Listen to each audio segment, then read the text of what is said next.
Welcome into the Solo Shot Sports Podcast. I'm your host, Dom Manna. Happy Solo Shot Super Bowl Sunday edition. Apologies for no show last weekend. Your boy's been going through it a little bit mentally, a little bit of burnout lately from some personal things and some work things and all these things. I myself have been a little crossed up. And it's ironic enough because if you see the episode title, the Tigers got crossed up here over the last week. And this is where we'll start. It was really interesting to me that Framber Valdez, who was considered by many the best pitcher on the market. I know some people preferred Cease. There were some people out there that said Amai had the chance to be the best starting pitcher on the market. But Framber Valdez had by far the best resume out of those three guys as a major league starting pitcher. And the main reason why I think he hadn't found a home yet was because back in the summer, he crossed up a rookie catcher and drilled his own teammate. It was unbelievable. A lot of people covered it. It was very public in the baseball world. I think it cost him a lot of years and a lot of money.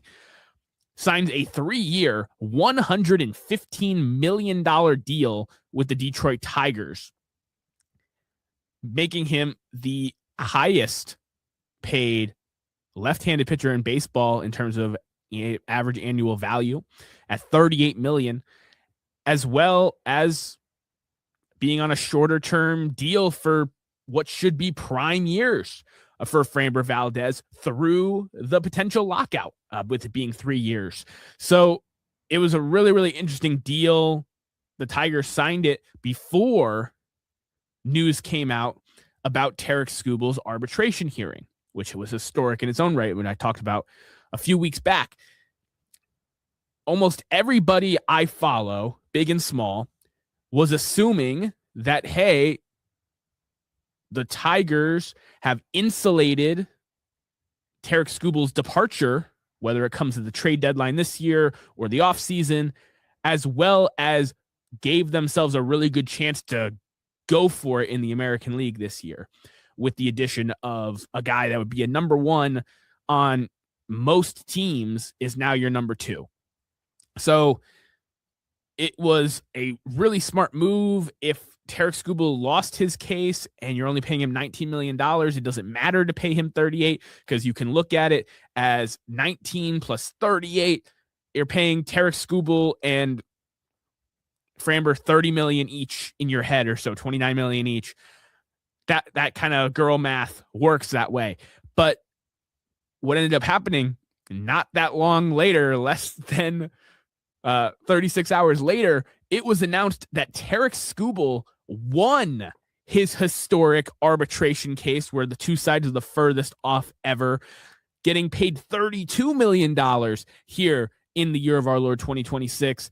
So now for Tarik Skubal and Framber Valdez, that average value for the two of them is a little bit higher. It's 35 apiece, which I'm not saying those guys aren't worth $35 million a year for the value they provide in a rotation. I'm not saying they're not, but that is a lot different of a scenario than it being 30. So nonetheless, I loved this move for the Tigers. I think that it gives them ultimate flexibility because, like I said, whether Tarik Skubal gets traded at the trade deadline because the Tigers aren't in it, or he leaves in free agency, you have a number one starter locked up in front of a pretty decent rotation behind them in Jack Flaherty, Reese Olson. Casey Mize was a number one overall pick in All-Star last year. You got some young guys coming up through the minor leagues. I like the Tigers' direction with this move for staying competitive in this window. But it also, like I said, gives the Tigers a chance in the American League to go get that thing. I don't think they did enough for their lineup personally this offseason. I would have liked to see them win the Alex Bregman sweepstakes or make a trade for a Ketel Marte or just get someone in there that's a real difference maker to go along with Kerry Carpenter and Riley Green and the bounce back of Spencer Torkelson and the revival of Javi Baez. I would like to see another bat of real note added to this lineup, but I don't think they need that to win the AL Central. I don't think they need that to make noise in the American League, because when you have a 5-game or a 7-game series and Tarik Skubal and Framber Valdez are taking the ball for the majority of those games, you got to feel really freaking good about winning those series. So hats off to the Tigers. They did get a little bit crossed up. I think that there is a chance they thought they were going to win the Tarik Skubal arbitration case. They didn't end up winning. So the Framber deal didn't look quite as good as it did, but it's still within a $10 million swing between those two guys, which any major league franchise should be able to eat for a rotation of this caliber. And something that I've really been noticing, the American League was kind of weak last year, but there are really deep rotations where the lineup has good players, but the lineup's not super deep. And I was talking about it with friend of the show, Will Steff, and it's just crazy to me. The Tigers now with Skubal, Valdez, Flaherty, Mize. The Yankees have Fried, Garrett Cole coming back, Carlos Rodon, Cam Schlittler. Blue Jays have Gossman, Cease, Bieber, Savage. The Red Sox with Crochet, Suarez, Gray, Bayo. The Rangers, DeGrom, now Gore, Eovaldi, Jack Leiter. The Mariners with Gilbert and Castillo, with Wu and Kirby. The Royals with Reagans, Lugo, Bubic, and Cameron. Like, there are deep rotations that aren't just one or two guys. Like, there's 4 guys that can give you real quality in the American League that are supplemented by lineups that have good players. Bobby Witt Jr., Aaron Judge. They're some of the best players in baseball, but the overall lineup depth for those teams isn't like it is in the National League with the Dodgers and the Phillies and the Mets and the Cubs. The lineups aren't like that in the American League, but the pitching staffs are getting pretty dang scary. Speaking of the American League, some news came out with the Emmanuel Clase investigation, and it is now stated that he was throwing balls for bettors in an alleged 48 games for better benefits. 48 games is a huge sample size. It's over a third of a major league season. But when you factor in the fact that he is a high leverage reliever, those guys typically only get somewhere in like the 50 to 70 range appearances a year. That's just a huge number. I talked about it when Emmanuel Clase first got indicted and essentially put on leave by Major League Baseball, that this is the most dumb and tragic betting on baseball case since Pete Rose, because Emmanuel Clase, for the 3 years prior, had been arguably the best reliever in the sport, at least the best reliever in the American League, and someone who is now this unique case of a great talent who not only is getting most likely a lifetime ban for betting on baseball and throwing pitches, if not games, but he also was suspended very early in his career for performance-enhancing drugs. Baseball has always had that one cardinal rule of betting. He broke it. And the new cardinal rule, the thing that everyone loves to talk about, with steroids, he broke that too. 48 freaking games. And I understand that relievers, you know, he had a good contract that is generational wealth for most people. I understand him potentially wanting to make more money. He did what some people would consider a hometown discount for Cleveland, like Jose Ramirez did. That's another thing that I didn't get to talk about. But Emmanuel Clase, he really threw it all away. He threw away the generational wealth. He threw away the ability to be a top reliever in the game and to maybe build a Hall of Fame resume. He threw it all away for money. And I'm not saying he didn't make a lot of money from it, but it was immoral, it was wrong, and it wasn't just something that got caught in a part of a season. This happened over multiple years, and it happened at least 48 times and counting. Crazy, crazy stuff here, people. This stuff still does happen in the modern game of baseball, no matter how Pete Rose's story went. People just don't seem to learn.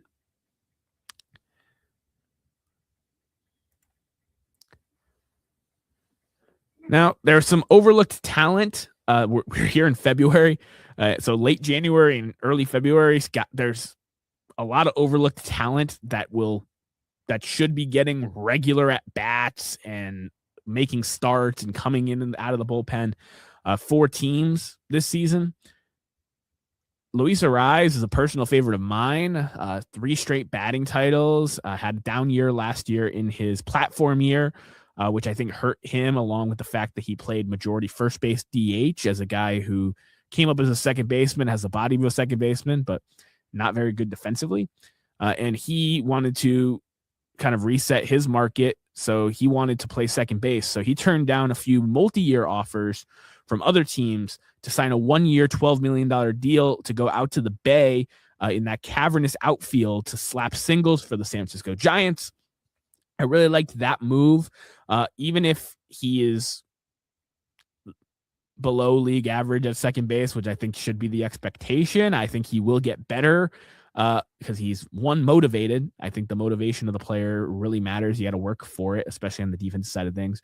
But another thing that's been pointed out by a few people is that to help first-year Major League manager Tony Vitello, Ron Washington has been brought in as the infield coach for the Giants. And Ron Washington is not just someone that would be great for Vitello to have in his ear, but he is historically known as one of the best defensive infield coaches of the modern era. Marcus Semien, a big fan here on the show, credits him with making him a Gold Glover. And there's a bunch of other great stories of guys that he's helped throughout his time in Texas, Oakland, Atlanta, and beyond, with guys seeing improvements. So if Luis Arraez can be a slightly below average defensive second baseman and get his batting average back over 300, maybe win another batting title and hit leadoff for this Giants offense with Willie Adames and Rafael Devers and Matt Chapman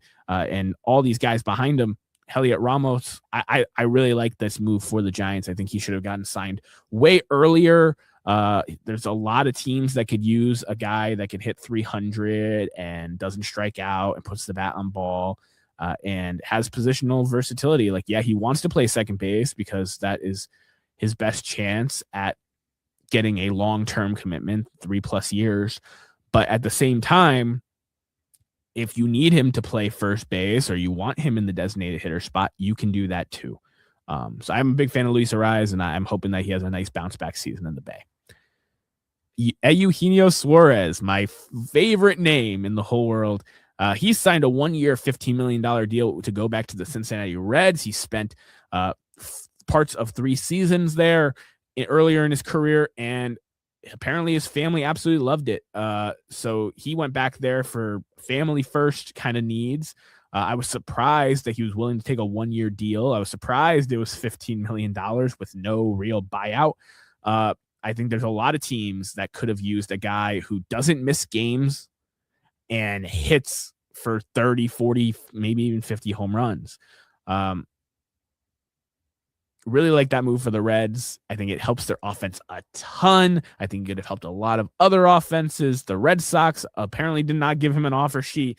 A lot of other teams that had holes at third base, at first base, or the designated hitter spot did not sign him. I personally would have loved to see him go to Colorado and hit 40, 50 home runs and try to push for 500 career. And maybe that will end up happening depending on what happens here in in Cincinnati, maybe he has a good enough season, and the Rockies are the only team that's willing to give him 3 years next offseason. But I really, really like the fit of Suarez to the Reds, and the fact that they got to the point of a 1-year, $15 million deal. Literally 28 of the 30 Major League Baseball teams should have been in on that. Find a way to figure them out somewhere between those 3 spots you can play. But other overlooked talent moves that I just think are going to be completely forgotten about. I just don't understand why it takes so long for these guys to sign. And we'll talk about it at the end of the show, but there's so many guys that are still out there that I'm not going to jump ahead, and they're guys that in 5 months, teams are going to be clamoring for them. And right now it's crickets.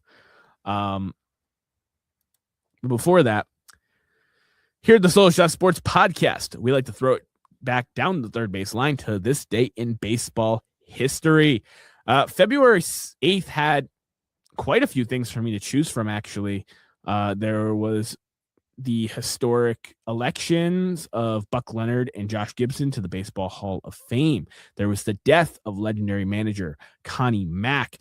There was the absolute heist of the Seattle Mariners trading Adam Jones away to Baltimore as part of a prospect package. There was a lot of fun things, but none more fun to just read about and dive into than on this date in 1942. One of baseball's most ridiculous things happened. At California's state Folsom Prison, yes, you heard that right, prison, the annual game between major leaguers and the prison team was stopped when it was discovered that 2 prisoners had escaped. With the pros leading 24-5 at the end of 7 innings, the game ended, and the guards went after the 2 lifers, who were found nearly 3 hours later. Major leaguers that participated in this game were Tony Bonham, Gus Sir, Joe Marty, Johnny Babbage, and Hall of Famer Ernie Lombardi, whose signature you see very legibly at the bottom of the scorecard. Now, I don't know about everyone out there at home. I wasn't familiar with this annual Folsom prison game between professional baseball players and prisoners. I was not aware. So I dug deeper. This game started in the year 1913. So the game had been running for nearly 3 decades before prisoners got the idea to try to escape during it. I looked, there was no other reports of prisoners escaping while the game was going on. There was an incident of a prisoner trying to jump out of the vehicle leaving the game, but nothing that happened during the game. They were actually on pretty good behavior, and usually they lost pretty substantially to the prison team. But what's crazy about this is this happened, like I said, nearly 3 decades into this annual event. That was a connection between the Folsom Prison's warden to Major League Baseball. The crazier part was after this event in 1942, the games continued until 1954. So for over 40 years, Major League Baseball players played against California Folsom Prison lifers in an annual exhibition game And this is just something where it's like, how has this not been a baseball doesn't exist video? How has this not been baseball bits? And maybe it is. If there is one, please leave the link in the video below. I'm going to be looking for one after the show if there is one out there. But this happened, and they just said, "Hey, see you again next year." sorry, these guys tried to escape, and we ended the game early. There was a security incident in 1954 that officially ended the games, which will be a throwback third base for another day. But that dramatic 1942 incident is maybe the biggest thing from this 4-decade-long series. And it was just absolutely unreal to read about this. And I hope all of you out there enjoyed hearing about it and reading about it as well. There's a nice Saber bio about it, as well as some pictures from the games that are still out there.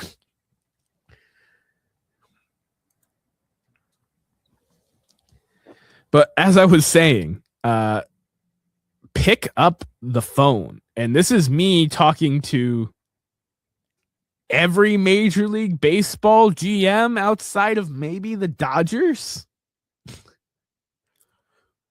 Pick up the dang phone, because there are a number of players who are currently free agents. And I'm not saying with a comp pick attached. They are free. They only cost dollars and cents out there right now that not only will make teams better, but even if you are not a contending team and you don't care about your team getting better, they are guys that you can sign now and in a couple months trade them for legitimate prospects, for young dart throws, essentially extra draft picks. And I feel like I have this rant every dang year about doing so, because it is just absolutely insane to me that Zach Gallen is still a free agent here February 8th. I understand Zach Gallen had a bad 2025, certifiably bad. He went from one of the most consistent top of the rotation starters in baseball to a guy who was giving you very middling back end production. I understand it. But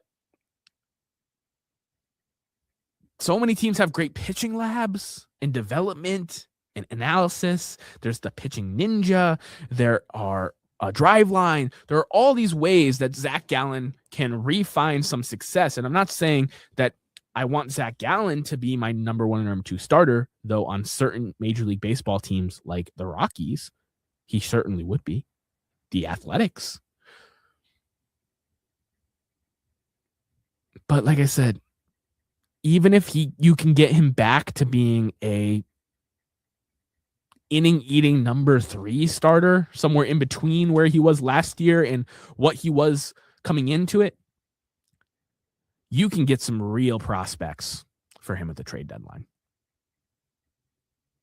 Or if you sign him to a multi-year deal in the offseason, if he has a really good bounce-back year, solid, on a good contract, because you're getting him at a low point. I just can't believe when I go down this list. And again, I'm not saying that these starting pitchers are aces by any means. But Chris Bassett, fantastic clubhouse guy. He's 36 years old. He's shown that he's willing to come out of the bullpen come playoff time. Bring him in. Let your young pitchers soak up his knowledge. And he'll go out and he'll die for you on that mound. And like I said, you can trade him in a couple months. Lucas Giolito had a fantastic year last year for my Boston Red Sox. And I understand he has a lengthy injury history. I understand the under the hood numbers shown that he got a little lucky last year. But Lucas Giolito was the number 3 starter for a playoff team last year. He can't be the number 4 or 5 starter for a bad team or a fringe playoff team. Make it make sense.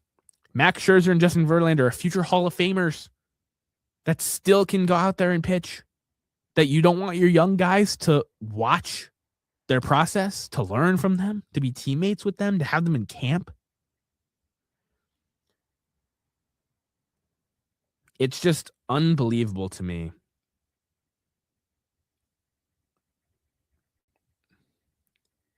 All of these guys can start games for you. I'm not saying at a significantly high level. I'm not saying you even have to keep them. These guys are going to be so cheap that you can DFA them. Or like I said, you can trade them to a team that needs them. Eric Fetty, John Means, Quality Q, Jose Quintana, Zach Littell, Nestor Cortez, Aaron Savali, Patrick Corbin, Tyler Anderson, John Gray, Alex Cobb, Frankie Montas, Miles Mikolas, Nick Martinez, Jordan Montgomery.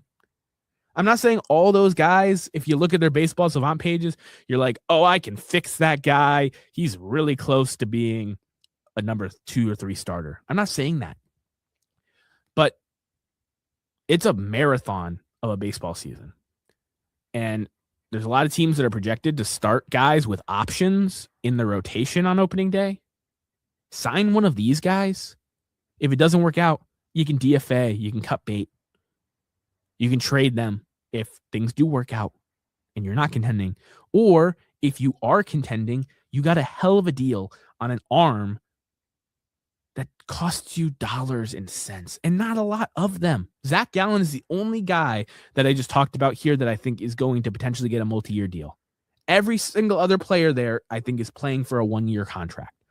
And I'm saying that with the caveat that maybe a team gives Lucas Giolito 2 years, but I don't expect 2027 to necessarily be a year. So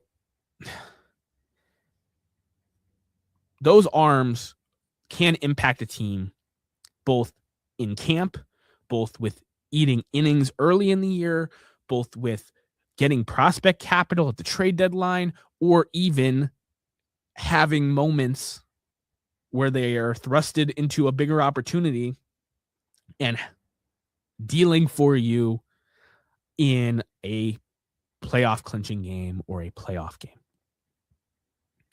Those guys, that's in their range of outcomes. I'm not saying it's a high percentage. That's why they're still free agents here on February 8th.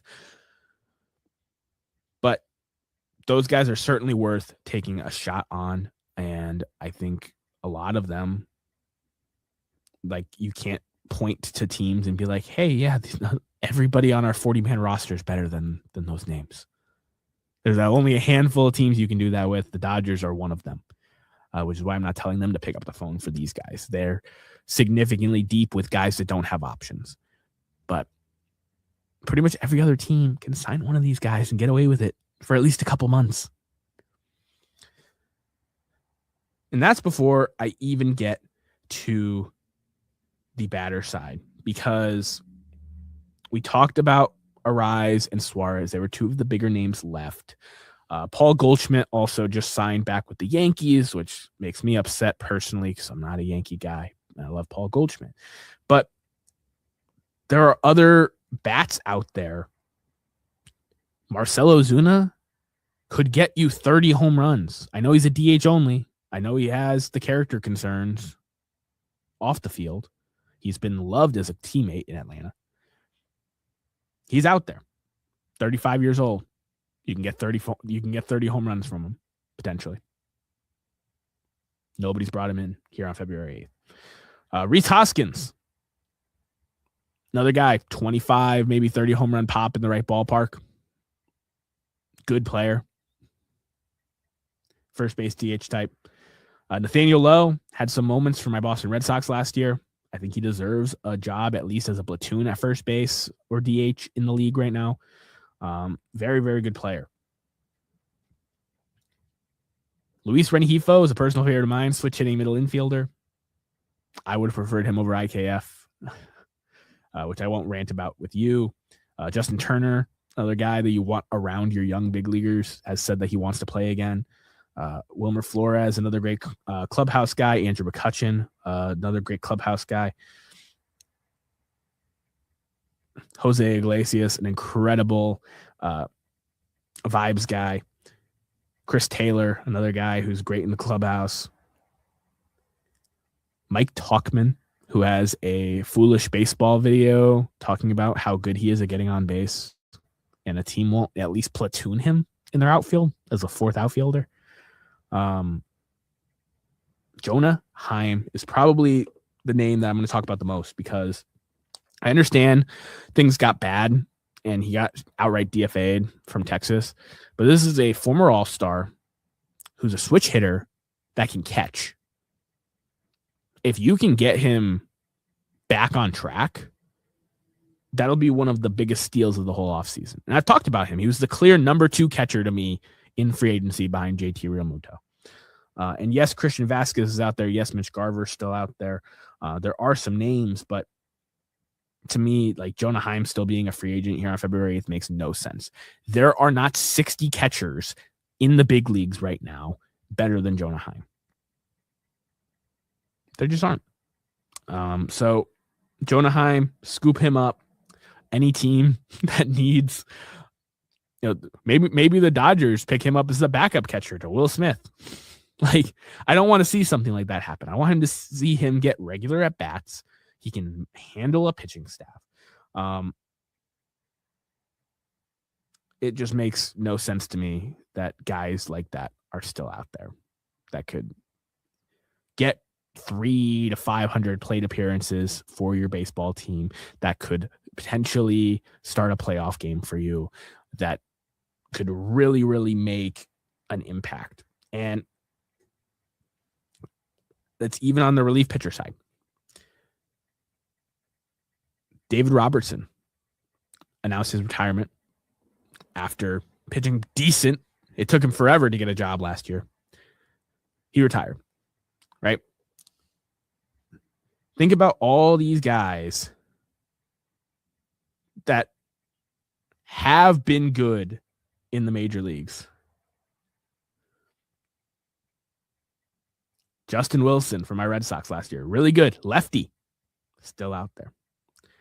Andrew Chafin, another lefty, still out there.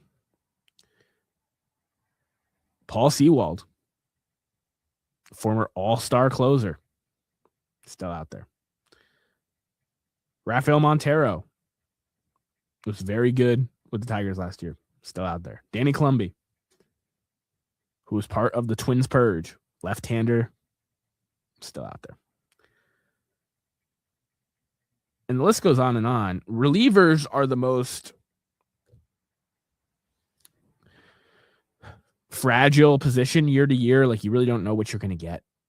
But do you really need to give young guys with options the first crack at it when you can try to have found money with these guys on a 1-year deal? I don't know. It never really makes sense to me, and I understand there's analytics departments and budgets and all these business things that go into building a Major League Baseball team. But to me, like, the name of the game is flexibility. Like the Tigers did, we talked about at the beginning of the show, having the flexibility with Tarek Skubal potentially leaving, bringing in Framber, and what that opens up for them. All these guys I just named for you, 80% of them will not make an impact this year. 4 out of every 5 of them will not end up making a meaningful impact for a Major League Baseball team. Partially because I don't think some of these guys are going to get signed. but also that's just a range of outcomes with lower end free agents. But the ones that do, when you take these calculated risks, there's no such thing as a bad 1-year deal, people like to say, those are the moves in the margins that have been overlooked all offseason. I've tried to highlight them, that will continue to get overlooked. And it makes no sense to me whether your team is projected to lose 100 or win 100, that you don't have a need for one of these bats, for one of these starting pitchers, for one of these relievers to take a shot. And some teams should be taking shots on 2, 3, 4 of these guys and hoping that they get one of those 20% that do hit, that can help them win in 2026 or can help them build up their farm system, essentially buying prospects. I appreciate each and every one of you for spending part of your Super Bowl Sunday with me. I know a lot of people are kind of just sitting around waiting for the big game, and it's too early to go to your parties and whatnot. So it's a good time to be sitting here listening to the show. I appreciate all of you sticking by, and we'll hopefully be back next week with another show with some of these guys that I just talked about getting signed. I'm Dom Manna, and I'll see you guys next week.